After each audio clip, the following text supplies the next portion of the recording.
Right. So, hello everyone. Thank you for coming along today. Um, this is our second Climate Action Boost event. It's part of our June Waste Theme Month, and we're really excited to show you what we're working on. So, as you know, this project, our Climate Action project, is about increasing awareness and knowledge around climate change and the impacts that it has on the environment, as well as what it does to our lives. And it's about helping you to inspire small changes and actions for you as individuals and in your communities. So we want to help our communities become more eco-friendly and as a society so that we can help combat climate change. So my name is Amna. I'm a climate champion here at the CAE. And today's session is going to be on the 3 R's of sustainability, which are reduce, reuse, and recycle. I'm sure you've all heard those before. Um, so, a quick introduction to the concept is that this is all part of the waste hierarchy, and that's a process to protect the environment and conserve our resources through a priority approach. So, the aim is to get the most practical benefits from our products and to generate the minimum amount of waste. This approach helps us to trigger positive outcomes such as resource savings, pollution reduction, and the avoidance of greenhouse gas emissions, development of sustainable technologies, and the creation of jobs. So, all in all, these are so many ways to help our environment and our society and our economy. Without going into too much detail, I'm going to introduce you to Chris. Chris will be delivering the session today. But before we get into that, I just wanted to introduce you to Kim and Sheena, who are the other climate champions. You guys want to say hi? Hi guys. Hi everyone, nice to see you all here. Thank you for joining. Yeah, great. So here's Chris. He's a project officer under the Beyond Recycling project at our local environment centre. So, Chris, it's over to you now. Thank you very much. Thank you. Thank you all for having me. Should we get this slide up and we'll get going? Yep. My name's Chris. I work at Beyond Recycling, the Beyond Recycling Swansea project, which is a waste project. It's funded by the landfill disposals tax. So every time stuff goes to landfill in Wales, they have to pay a certain fee towards charities to help waste reduction. I work at the Environment Centre, which is in Swansea. We're an independent charity. We've been open for 25 years. We're just in the marina behind Morgan's Hotel, kind of near the big Sainsbury's. Come down, I'll be talking a bit about some of the work that we do and what's going on. Today I'm here to talk to you about the 3 R's of sustainability. The eagle-eyed among you will see that there's 4 R's in this slide. Repair sort of goes in with reuse and things like that. So this is the big part of my job, is encouraging this for individuals and businesses alike. And I'm also going to talk to you a bit about the circular economy, which really feeds into the 3 R's of sustainability. Now, waste is a really broad subject. It can be simple things like, waste is in rubbish going to landfill, waste, things like wasted food, but we also think of waste as stuff like waste of energy, like when you're driving in a car somewhere where you could go on a bike, or wasting electricity by leaving the light on, and they all have the same effects on the globe and on people. So waste is a really big thing. So we need to start thinking of it in much broader terms than just physical litter and whatever that we're throwing away. Next slide, please. This is exciting. Saying next slide. So yeah, we're going to have a quick recap on why this is important. Obviously, it's great to be talking about these things, but it's nice to look at the whole picture. Obviously, every time we use something, that resource has got to come from somewhere. And that means destroying habitats. To get that, it means that there's work involved in getting those items. And that means that globally we're having problems with the polar ice caps melting, the destruction of habitats that would be useful, things like the rainforest. All the resources we're getting from there are having a cost on the planet. And these are cool little pictures in the bottom right-hand corner. The 3 planets. This is to say, you know, there isn't another planet. We're on a finite planet with finite resources. Lovely arrow work there. Really enjoying that. So yeah, we've got finite things, and waste costs us a fortune. And there's no part of the Earth that isn't affected by waste now. At the bottom of the ocean, they're finding plastics. At places where humans haven't been before, but our rubbish is beating us there. So that's a bottle down at Three Cliffs Bay. And there are also huge societal problems with the amount of waste that we're producing. Globally, a third of all food that's produced goes to waste. And that's absolutely mind-boggling. If you think about, you know, if you went and bought 3 cakes and you just dumped one of them in the bin straight off the bat, you'd think you're insane, but that's what we are doing as a society. And things like food waste are a huge contributor to global warming and greenhouse gases. Food waste alone creates 3 times more global greenhouse gases than all global aviation combined. And that's like quite a hitting sort of subject. And I know a lot of time, the first port of call for people who are wanting to be environmentally friendly is, oh, stop all this flying everywhere. But there's plenty of other things that are happening in the world that are actually creating a great deal more waste than air travel. Obviously, air travel is really bad and we should all be carbon offsetting and things. But there's things we can do closer to home that will have a huge effect that aren't deciding not to go on holiday somewhere. Not that we can at the moment anyway, but it's kind of demonstrative. So, next slide, please. So I talked a bit about plastic and about how plastic is being found at the bottom of the sea in places we've never visited. And I just use this data to kind of show you that this is a problem globally. It's everywhere. We like to see the United States are always out in the lead in terms of being an awful place with bad pollution, whatever, all those sorts of things. But what we're saying is this is a global problem. Our pollution travels around the world, our litter travels around the world, and it affects everyone. And it's, you know, plastics is one big polluter, and this is a good way to show that plastics are a polluter. But there's other things like our food. Every time food's made, we're releasing greenhouse gases into the atmosphere. Every time we're using fossil fuels, every time we're using cars, every time we're burning things, it's releasing out to the atmosphere and it's affecting the whole world. So it's important to think of all waste, and it's all on a global scale.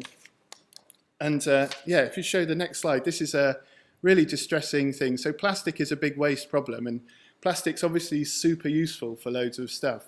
Making pipes for surgical needs and things.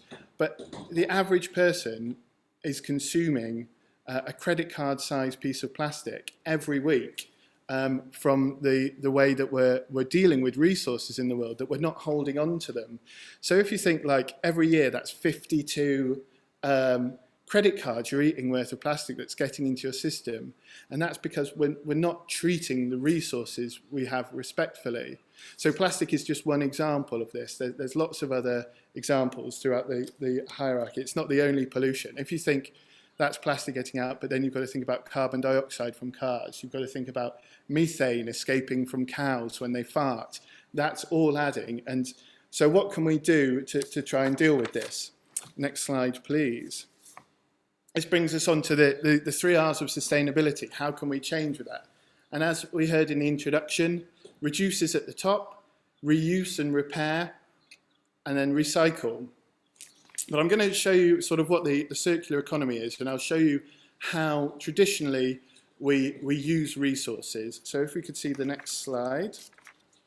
So what we have at the moment on the left is the sort of standard use of resources. So take, make, use, and lose. So if, for example, you were making a phone, you'd need somebody mining all the different materials that you needed to use a phone. If there was plastic in it, there'd be somebody refining oil to make plastic. There'd be people getting lithium, mining lithium for the battery. Then, so there's not only that we're removing those resources from the earth, but it's also that then there's a whole industry based around there. There's the tractor that's got to drive down into the mine, not a tractor, a digger, you know what I mean, the machinery that goes down there. There's the wear and tear on the machinery. There's the staff canteen that's associated with the mine, and they've got their plastic waste. So when we get a resource, it's not as simple as, okay, well, we've dug a bit of a hole and we've ruined this area and taken it out. There's all the ripple-on effects from that. And the same goes for make. You know, there's whole factories based on making these things, and you know, ethically, some of these factories aren't great places either, as well as environmentally. So we want to try and reduce how many times we're having to use these systems. And then use, we want to get the most use out of our things, and then lose. Finally, it's when stuff's lost. So say in the example of, you know, somebody's got a plastic bottle and they've taken the oil to make it, it's gone to the factory to make a plastic bottle. You've then bought your drink from Sainsbury's and you drink it for like 10 minutes and then you've got a plastic bottle there that's left, and then we lose that. But you can also use this scheme to think about, you know, fuel for cars. It's the same process is happening. Everything needs to be taken, refined, used. Same for electricity. If you're leaving your lights on, we're losing that energy.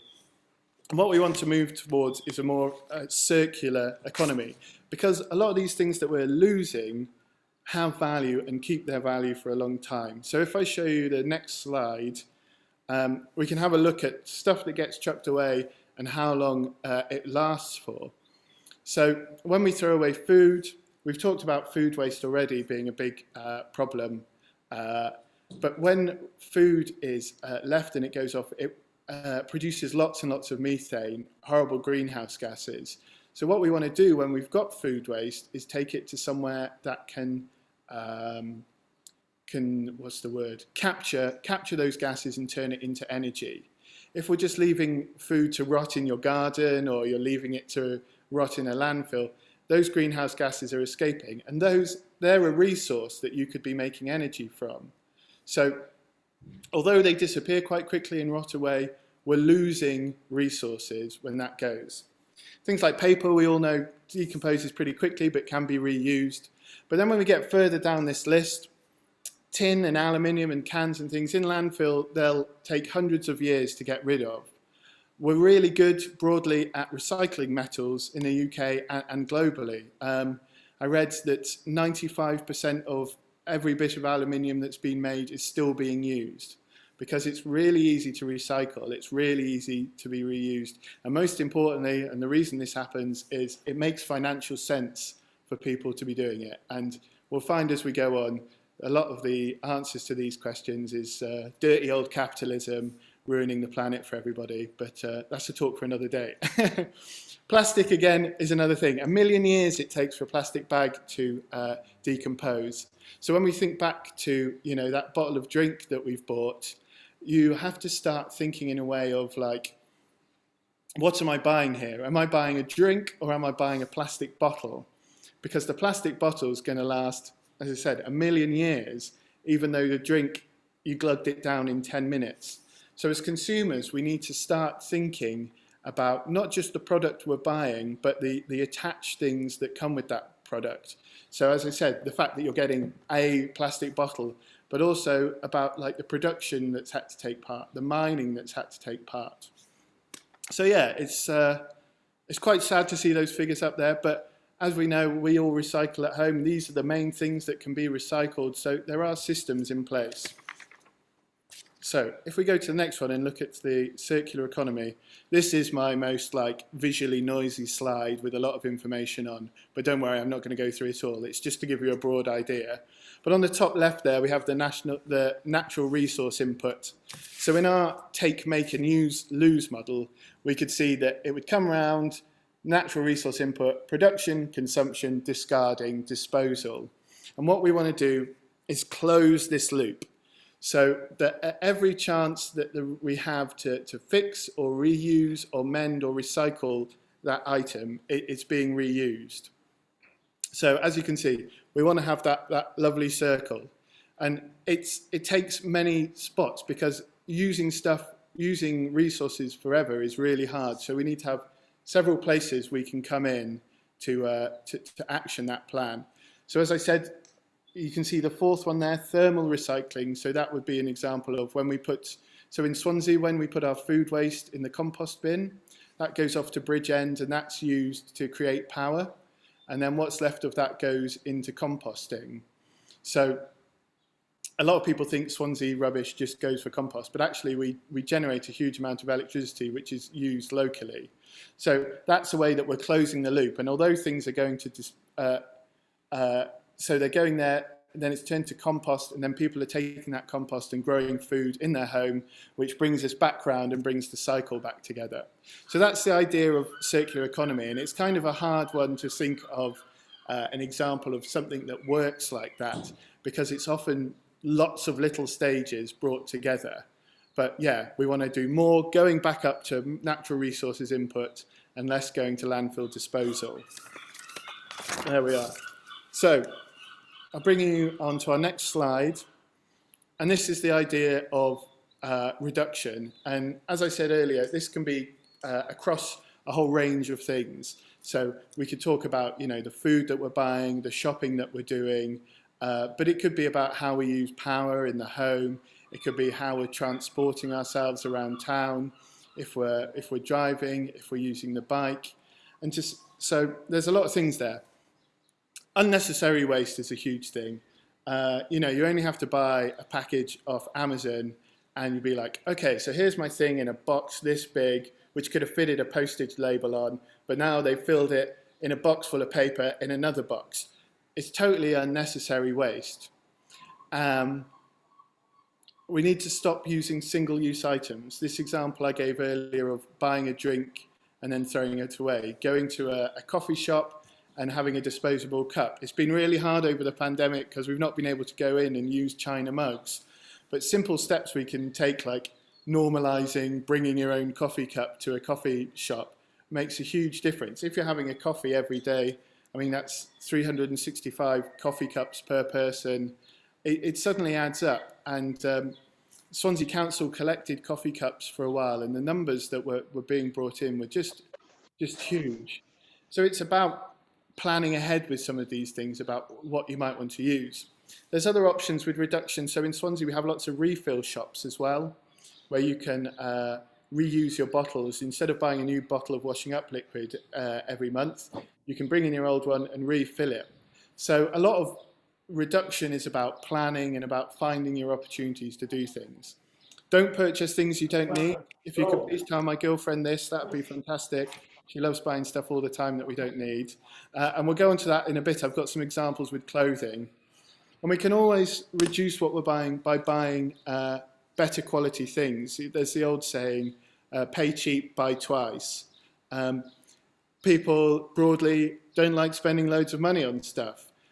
So it's kind of like a hard thing to be like, well, I don't want to buy the eco-friendly version that's twice as much. But you've got to ask yourself if it's going to last longer. So yeah, those are some of the rules of reduction. We all understand what reducing means, so I'm not going to spend too much longer talking about that. But I'm going to give you some examples of an area that uses a huge amount of resources, and the reality of the amount of resources we're using globally to the amount that we actually use the products that we're buying. So yeah, next slide, please. I mean, as you can all tell, I'm a very fashionable dude. I've got lots of lovely clothes. But the average person in the world, 40% of the clothing in their wardrobe is rarely or never worn, which is odd. I mean, I know I've got like some suits and things like that, which I never really wear, and some smart clothes. But yeah, I think we're all guilty of this, that we hold on to things that we're not regularly going to wear. And I suppose that's okay if you want to hold on to something for that special occasion. But when we find out that on average in Germany, people are buying 60 new items of clothing every year, and that people are wearing them for half as long as they were 20 years ago, and that after 3 years, half of all clothing bought ends up in landfill, that 40% of clothes that are never worn or being worn isn't like people holding on to sentimental things. It's people buying stuff, never wearing them and chucking them away. And that's a big problem. And I think we could all agree that that seems insane, to be buying all these things that are never being worn or you're not keeping hold of for a long time. So when we look at our reduction idea of buying things that will last longer, really thinking about what we're buying, being conscientious customers, then it begins to sort of click into place. If you think that people carried on wearing their clothes as much as they did 20 years ago, then this problem would be cut in half. So they're wild. And again, the problem that we have coming into this is the advent of fast fashion, big companies ramming it down our throats. You've got to have this new thing, you've got to have this next thing. Things are less well made, and it all adds up. So it's hard to break yourself out of these traps. So if we see the next slide, you think I'm just going on about clothing as like a boring low hitter one. But again, we can see the fashion industry, the amount of CO2 they're creating is twice as much as all flights globally and maritime transport. And those two things are huge polluters that we're always hearing about how rubbish. But, fashion industry is creating double that every year. And we look at how people are using their clothes, and it drives you wild. It seems so obvious that we shouldn't be using up resources like that. And so I hear what you're saying. Okay, cool. Well, all of our clothes are going to charity or they're being recycled at the end. But, can I have the next slide? We actually find out that in the EU, only 1% of clothing that's worn is recycled, and 80% of it will end up in the landfill.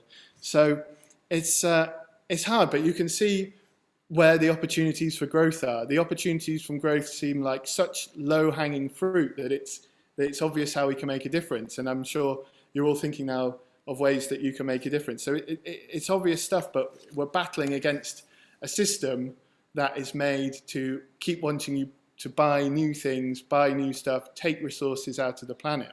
So it's very complicated. So I'm going to talk to you about what you can do to reuse, and I'm going to show you some options we have in Swansea. If I could have the next slide, please. Fab. Okay, so yeah, reuse. There's lots of things in Swansea that are fab. On the far right, we have Tip Treasures, which is a shop where people who are taking stuff to the tip can then reuse it, basically. So if it's too good to throw away, it gets sold, and the money goes back into things in the council to help with waste reduction. But the other amazing thing they've got there, which is probably of a lot of interest to students as well, is a thing called a benthig. Benthig is a Welsh word for library, I believe. And it's basically a library of things. So the example they always give is the average household cordless drill gets used for 20 minutes in its entire lifetime. Whereas if you can go and borrow something for a weekend, for an afternoon, we don't have to keep remaking these things. Not everybody in Swansea has to own their own drill. Benthig, borrow our land. Thank you very much, Rhiannon. So yeah, there's lots of options. Food waste, we've got things like Mac's Cafe. 10 or so years ago, supermarkets used to throw out food and pour bleach on their food so that people couldn't eat it because they didn't want the associated risk. And it was just horrible. But now places like Mac's Cafe are taking food waste and they're running cafes, they're feeding those in need, and that's a really big deal. So supporting these places that are set up can make a big difference. As I said at the beginning, food waste isn't like the coolest sustainability angle, but it's a huge pollution problem. And the reuse cafes and things, refill centres, we've got a little picture of there. So there's lots of ways we can reuse, and we spoke earlier about the plastic bottle thing. It's about having something, kitting yourself out with stuff that you can use again and again and again, and changing your way you expect to interact with things. And what can we do about recycling? So if I have my next slide, this is great news about living in Wales. Wales is third in the world for household recycling. It's absolutely brilliant. We do fantastically. Swansea specifically do really well. But obviously it's a hierarchy. What's best to do is not have the thing in the first place to recycle it. Recycling does take a lot of energy. It's got to be collected. It's a really important thing to do, but we've got to keep coming back to the hierarchy. Reuse, reuse, repair, try and get as much use out of it as we can, and then finally recycle it. There's lots of things that can be recycled in Swansea that aren't necessarily on our curbside list. So if you show me the next slide, this is something as a group that you might be interested in taking part in, is Terracycle, setting up a Terracycle collection. Terracycle recycles hard to recycle items. You can see some of them on the slide there, things like crisp packets, sweet wrappers, bread bags, toothpaste, toothbrushes, all those sorts of things. And they turn them into other items that are sold. And what's great about this, if you're a community group, you can also raise money through doing this. They pay you for your waste. So the Environment Centre makes like, I don't know, maybe £800 a year for doing it, which is, yeah, it's a decent wedge of money. Pays for the bubbly at the Christmas party. No, not really. We spend all our money ethically. So yeah, I'll show you the next slide on there. So there's lots of, oh yeah, this is a little more about Terracycle. So you can see some of the things they have and recycle. And I'll show you the next slide again now. This is what we have. We recycle all sorts of products at the Environment Centre. We're an end of, people come when their things have used up all of their value.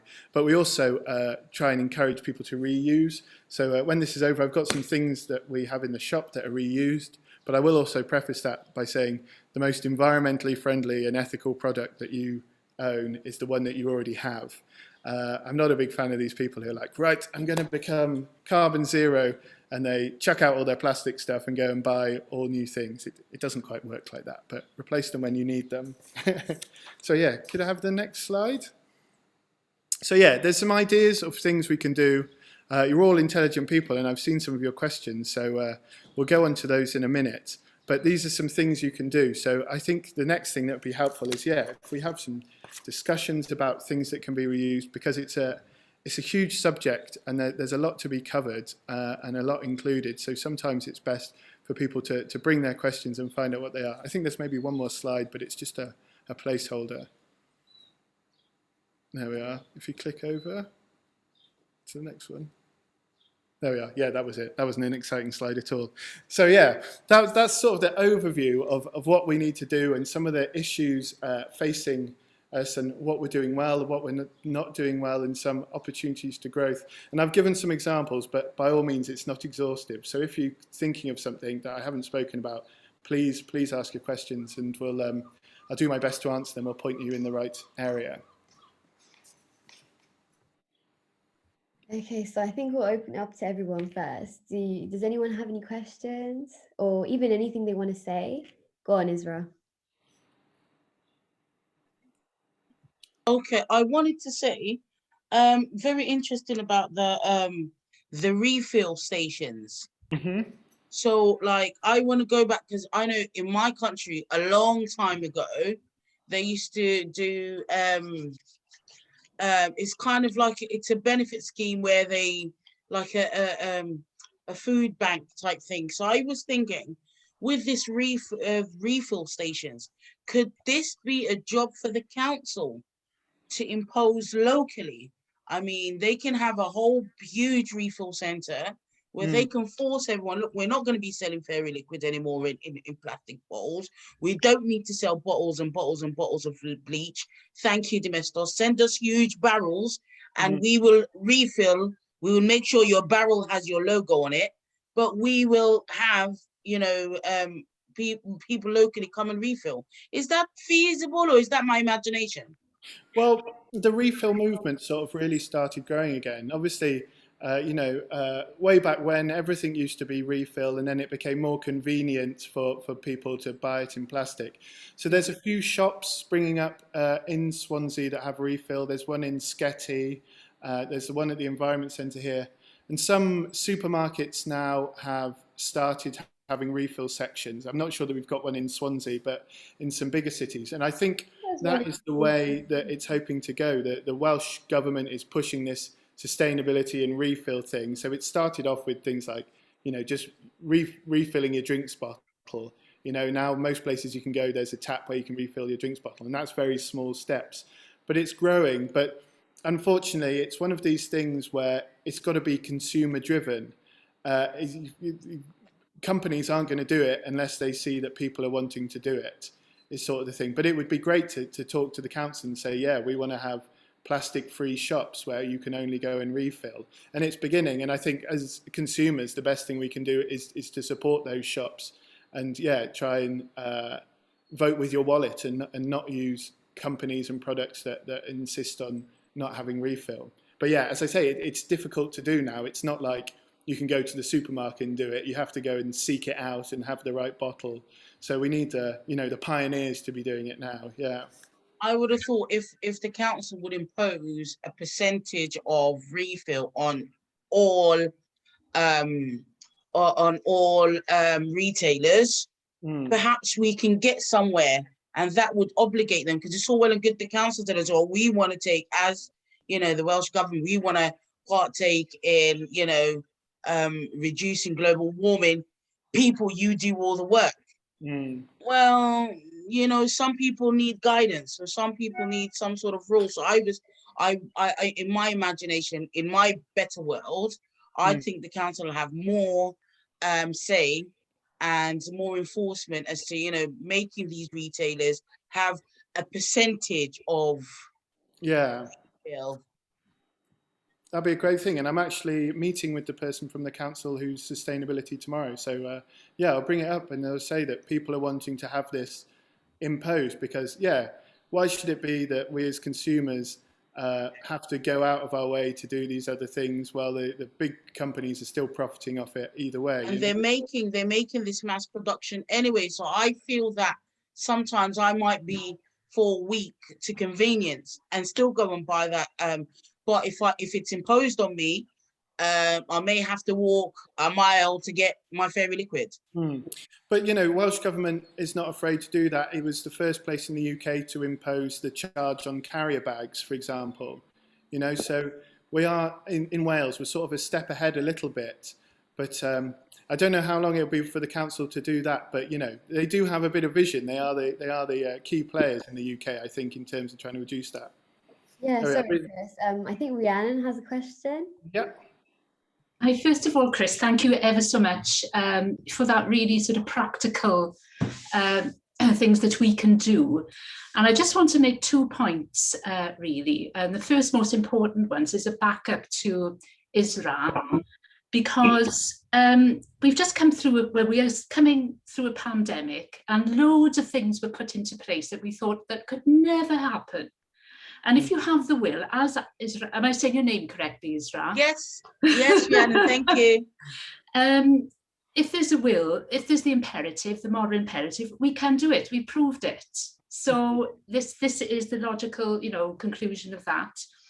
And the other point I want to make is that we need more education. It comes back to schools, and before then with the people who bring up children.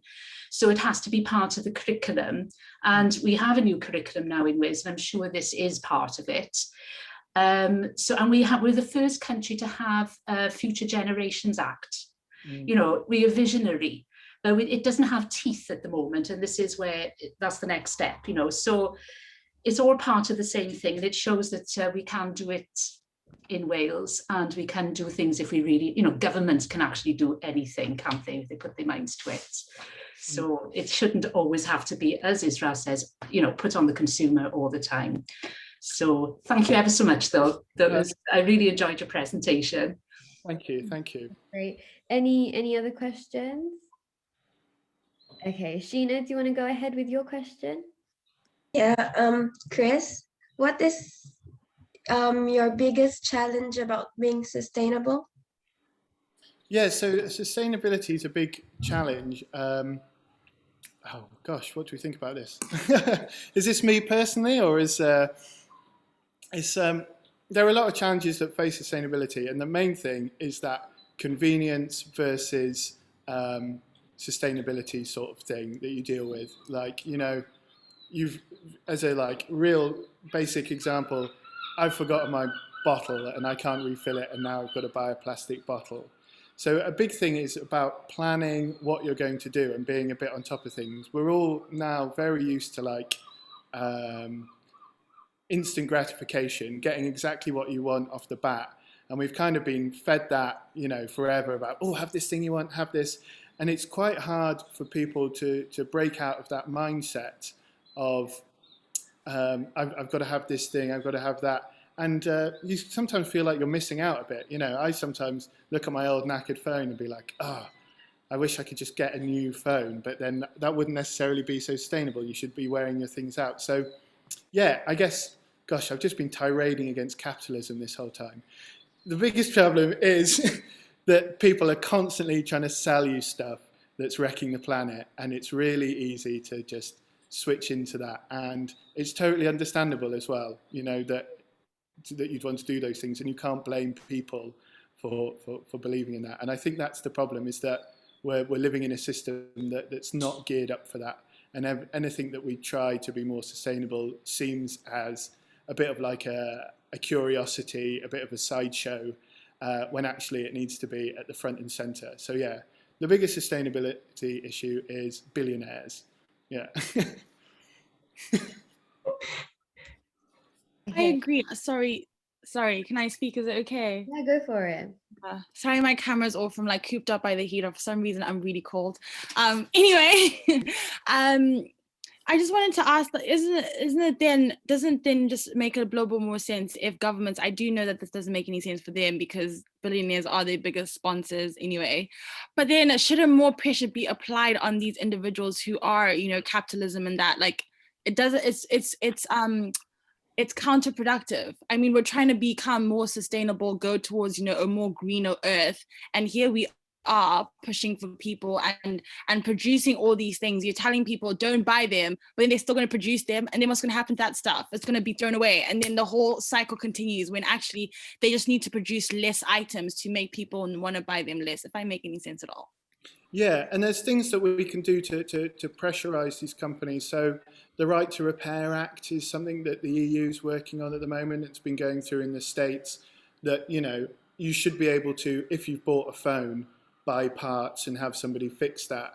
You couldn't imagine if you bought a car that if the tire went flat, they'd say, yeah, you've got to buy a whole new car, that can't be repaired. So there's various things and pressure points that are being sort of pinched now, where they're encouraging companies, and I think there's plans that they'll start, you know, making it into law that if you've bought something, you have got a right to repair that. The lifespans of things have dropped down dramatically because they do want you to buy a new phone every couple of years. It's more profitable to do that, and so they don't want you to be able to repair it. And the other thing, again, we can do as consumers is to just vote with our wallets. You can say, you know, I don't want to have a part of this. I don't want to support your company that's not very ethical. But then that comes with its pros and cons, because, you know, quite regularly, if you're buying the sustainable thing, that's costing you more money out of your pocket. We don't have finite, I mean, we'd all love to be buying the greenest, most sustainable products, but it's just not financially viable. So it's a real tightrope to walk. Yeah, thank you for that, Chris. So we have a question about the Environment Centre itself. So Yep. what kind of services do you offer? Do you offer any workshops where people can learn how to recycle? You know, what kind of things do you do? So yeah, we've got lots of things coming up. We've sort of started reopening again. So I'm up in the big hall space here where we do lots of workshops. I'll give everyone a little tour. It's quite big. So we have lots going on up here. We're having a repair week in a few weeks. Let me just check in my diary here. On the 14th of July onwards, we'll have a repair week. So if you follow us on Facebook and things, you can find out information about that. So we'll have sessions about like how you can fix household items, how to do maintenance on a bike. We're going to have a bike doctor there who can come and do some basic things, change your brake cables and stuff like that. We also have like loads of recycling points, and we do lots of outreach work, so you can bring hard to recycle items here, but we can also help them set them up for your community groups. So there's lots of stuff that we do here. We also have a monthly repair cafe where you can bring in an item that's broken, and we have all sorts of people with various different skills, and they'll open them up and see what can be fixed. And what did we have last? We had our last one last Saturday, and we had like a toaster and a juicer, and somebody brought in a stereo. And I'd say maybe like 60% of the stuff gets fixed, which is pretty good, because most people would be taking them, you know, to dump them into landfill if they weren't being fixed there or recycled. So that's really good. So there's lots going on, and if you want to keep in touch with that, follow the Environment Centre or Beyond Recycling. Yes, Isra? I just wanted to give an example as well of something that we can do as conscious people, as people working with service users. You know, even if you've got, you know, advice for your neighbor. We had a service user that called in one time and it was saying that, you know, they needed some appliances, and we recommended, instead of going to buy new stuff, why don't you visit the Landsamlet tip, where they have a lot of refurbished goods. And I think, if I'm not mistaken, Colin, we've booked that and we took her there instead, as opposed to going to buy a brand new television. Is that right, Colin? Yeah, that's right. The Landsamlet Recycle Centre, however, has a booking policy now. If you want to go and throw away your rubbish and do your aluminium recycling and bottles recycling and things like that. But to go to the shop itself, you don't have to book, apparently. So yeah, if we as members of the CAE mention to all the service users at Tau, we can help them get to the Recycle Centre shop at Landsamlet. That's a plus, that's a bonus. Yeah. And that shop's expanded over lockdown, and so they do repair there as well, and they do clothes repair and clothes. So it's a fantastic. And again, that's where the Benthig, the Library of Things, is. So people, you know, if you've got a service user who's like, garden's really overgrown, but they haven't got any tools, they could borrow some stuff, and, you know, as opposed to having to source it. And there's another similar shop to that called Rough Edges, which is in Kumbala, and it's basically a charity shop for, they call it a charity shop for men. It's basically garages full of like tools, various equipment, fittings, screws, fireplaces. It's all DIY stuff, and the stuff there is really cheap, and it's just on the way to Wicks. So, you know, if you're on your way to Wicks, you may as well stop off there and see if they've got it and get it for £1 as opposed to £15. Yeah, great. Okay, so I've got one last question and then we'll conclude.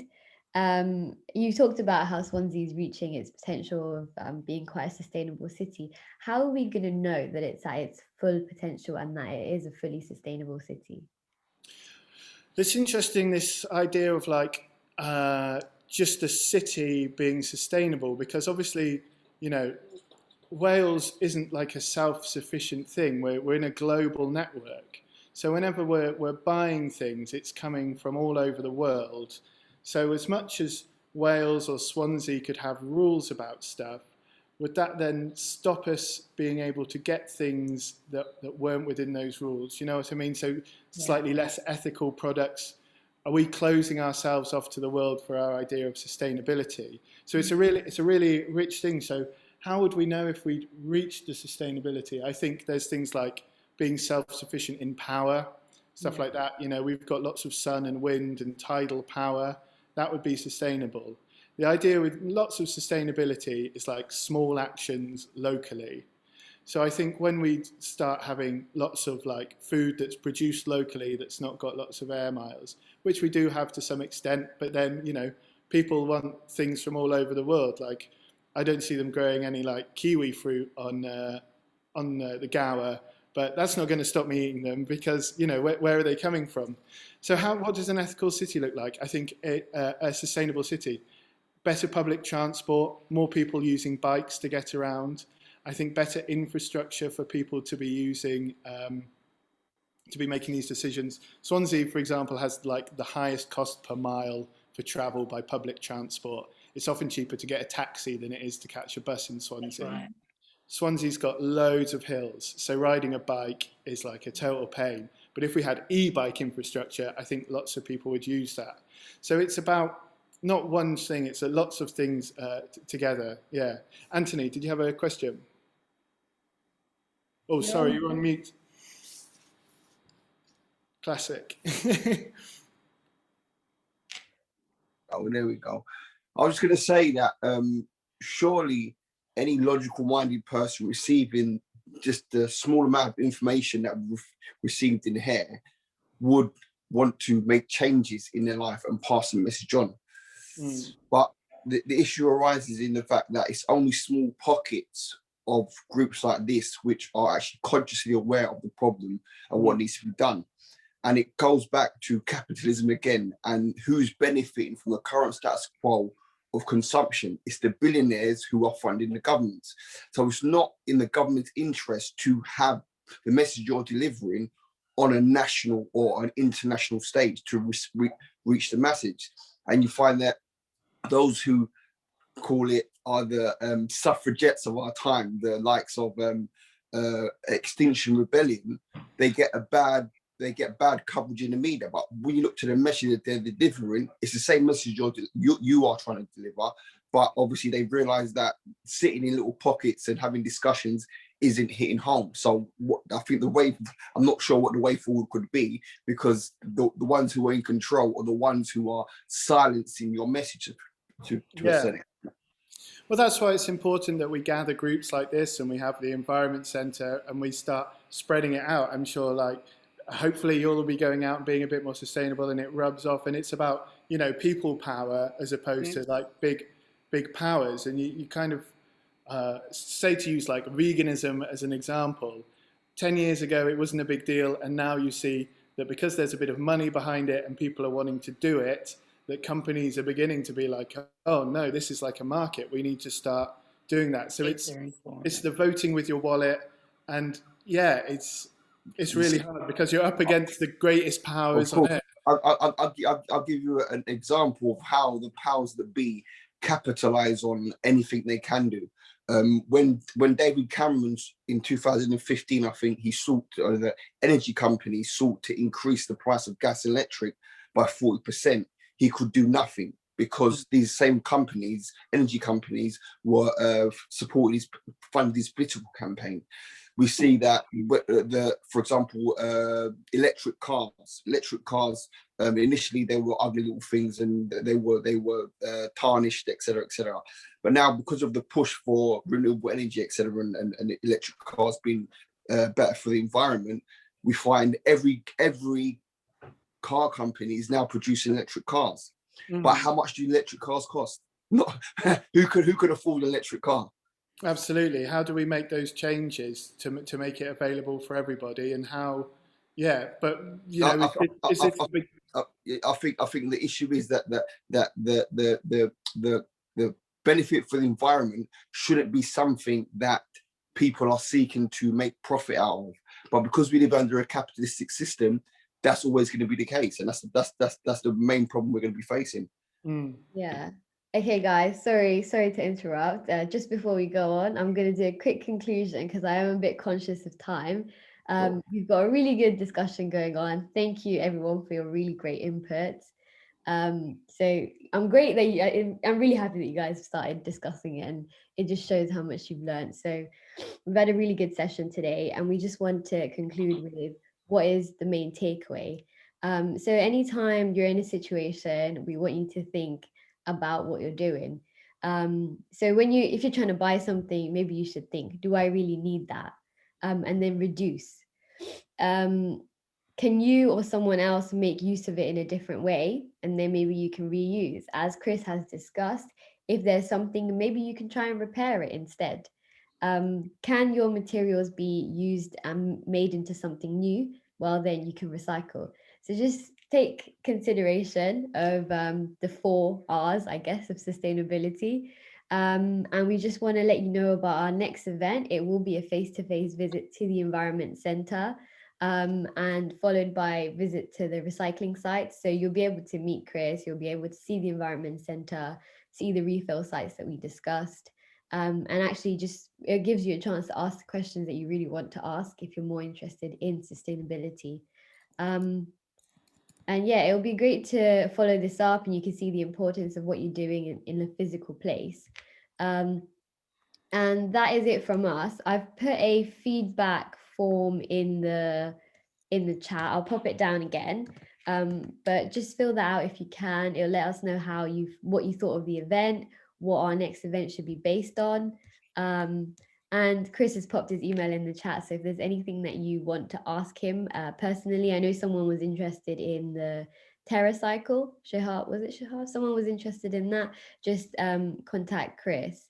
Is there anything that you want to say, Chris? Any last conclusions? Yeah. Well, please, if there's stuff in that we've talked about here that you want to get involved with, please get in contact with me. You can email me. You can get in contact through the Environment Centre Facebook or Beyond Recycling Facebook. My job is to be rolling out these little projects. So I've set up 2 repair cafes in Swansea now, and there's 3 more on the go. And so it's helping groups do things. So if you think of anything like that, come to me, and that's my job, is to help facilitate these things. So even if it's just you've got an idea, I'd love to hear it. I'd love to hear it and help you. So yeah, thank you all. Been really great questions as well. Really good informed group. Been brilliant. Yeah, great. And if you have any questions for us at the CAE, myself, Kim and Sheena are the climate champions. So please don't hesitate to contact any of us and Chris. And that's it for now. Thank you so much for joining us. It was really nice to see everyone. I hope you all have a great day. You too. Thank you. Lovely seeing everyone.